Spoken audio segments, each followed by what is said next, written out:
Praise be Jesus Christ. Now and forever. Good morning, everyone. A beautiful sunny Sunday. Thanks be to God. Amen. Two lessons we can draw from the story of the encounter of Jesus and this woman, a pagan woman, a non-Israelite. First lesson, God cannot be limited to any religious group or denomination. That is why the church is Catholic, the universal church. The church as is found in every place in the world. The mother begged Jesus to heal her daughter. And her response to Jesus, "Don't bother me, I'm only for Israel." Even scraps can be thrown to dogs. Jesus was impressed by her response. Jesus was drawing out something from her, an act of faith. In the gospel, there are two foreigners, non-Jews, who made an impression on Jesus. Yes, they were non-Israelites. They were pagans. One is this mother, and the other was a Roman centurion. Go back to the stories and you'll discover that indeed, while salvation came from the Jews, salvation is now open to all. The universality of salvation. Please don't believe with other religions that I may be referring to that they are the only ones to be saved. Everyone is to be saved.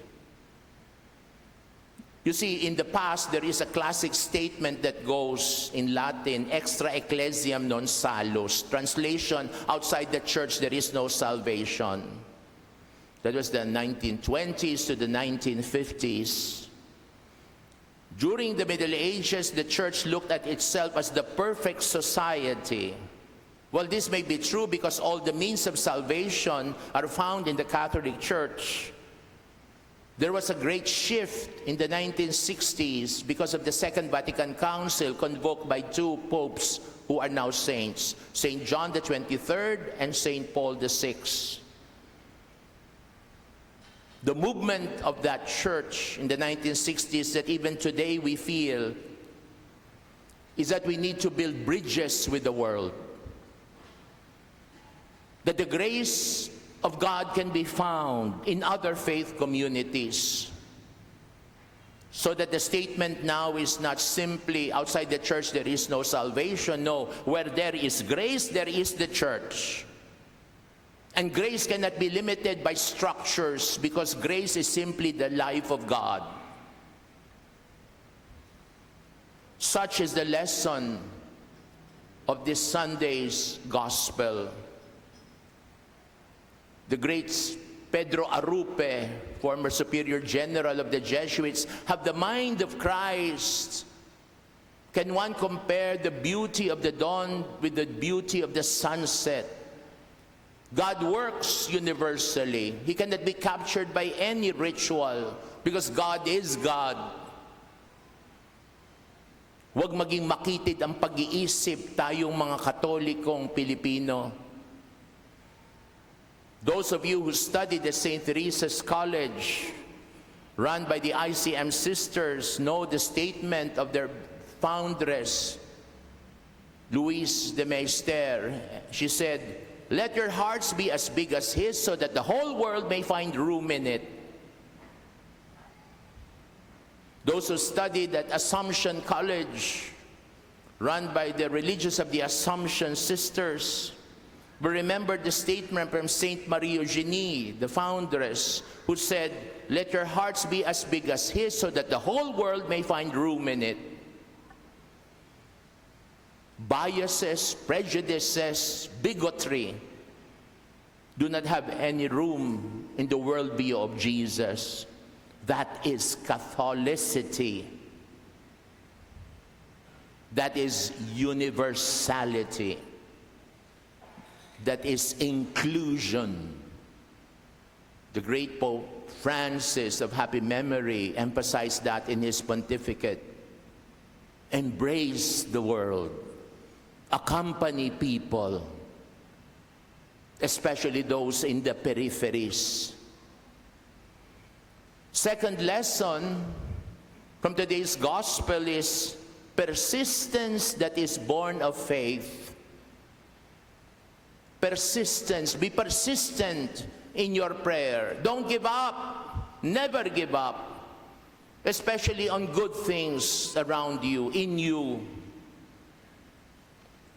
I came across this story that went this way. Years ago in Illinois, a young man with 6 months schooling to his credit ran for an office in the legislature. As might have been expected, he was beaten. Next, he entered business but failed in that too, and spent the next 17 years paying the debts of his worthless partner. He fell in love with a charming lady and became engaged. Unfortunately, she died. He had a nervous breakdown because of this. This man ran for Congress and was defeated. He then tried to obtain an appointment to the U.S. Land Office but didn't succeed. He became a candidate for the vice presidency and lost. 2 years later, he was defeated for senator. He ran for office once more and was elected, finally. His name? Abraham Lincoln. He never gave up. And now considered one of the great heroes of the United States, emulated because of his commitment to the liberation of colored people.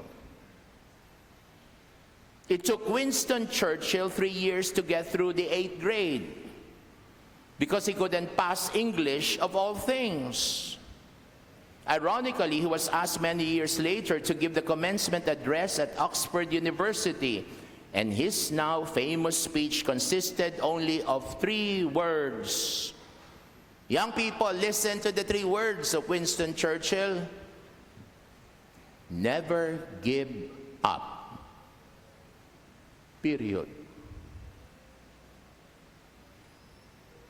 The challenge for this Sunday and the next few days, never give up. Pope Francis, in his spiritual testament, Rejoice and Be Glad, describes patience and perseverance as the 2 virtues of the 21st century. These virtues are the ways by which we can live our lives today. Never give up. Never give up on our country. It's worth living for. Amen.